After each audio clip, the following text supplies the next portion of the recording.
ఇప్పుడు మనకైతే బీరకాయ పచ్చడి చేసుకోబోతున్నాం. మనకైతే ఈ పచ్చడి ఇలా అనేది వచ్చింది. రోజైతే మేము బీరకాయ పచ్చడి అయితే చేయబోతున్నాం. అది ఎలా చేసుకోవాలనేది ఇప్పుడు చెప్పబోతున్నా. ఇప్పుడైతే స్టవ్ ఆన్ చేసుకొని అలా అయితే పెట్టుకోవాలి. ఇప్పుడైతే ఆయిల్ అయితే వేసుకోవాలి. పచ్చిమిరపకాయలు అయితే వేసుకోవాలి. ఇప్పుడైతే అల్లం అయితే వేసుకోవాలి. అయితే జీలకర్ర అయితే వేసుకోవాలి. కొంచెం ధనియాలు అయితే వేసుకోండి. ఇప్పుడైతే శనగపప్పు మినపప్పు అయితే వేసుకోవాలి. ఇప్పుడు బాగా ఫ్రై అయితే చేసుకోవాలి. వెల్లుల్లి అయితే దంచేసి అయితే వేసుకోవాలి. ఇప్పుడైతే బాగా కలుపుకోవాలి. ఇప్పుడు 2 టమాటాలు అయితే కట్ చేసుకుని వేసుకోండి.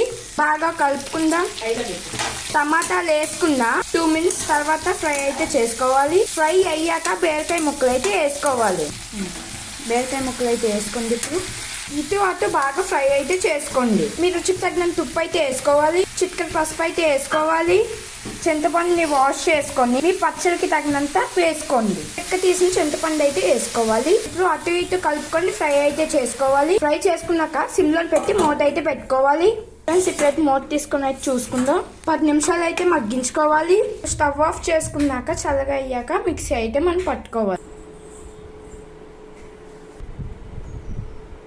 చూడండి ఫ్రెండ్స్, పచ్చడి అయితే ఇలా వచ్చింది. ఇప్పుడైతే మనం పోపు అయితే వేసుకోవాలి. ఇప్పుడు స్టవ్ వెలిగించుకొని చిన్న కళాయి పెట్టుకొని కొంచెం నూనె వేసుకొని ఆవాలు అయితే వేసుకోవాలి.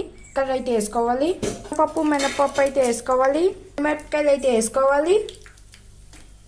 ఇప్పుడు కరివేపాకు అయితే వేసుకోవాలి. ఇప్పుడైతే బాగా అయితే ఫ్రై అయితే చేసుకోవాలి. ఇదైతే బాగా వేగిపోయింది. ఇప్పుడు స్టవ్ ఆఫ్ చేసుకొని కలుపుకోవాలి. ఇప్పుడు కనుక ఉప్పు అయితే చాలకపోతే అడ్జస్ట్ అయితే చేసుకోవచ్చు.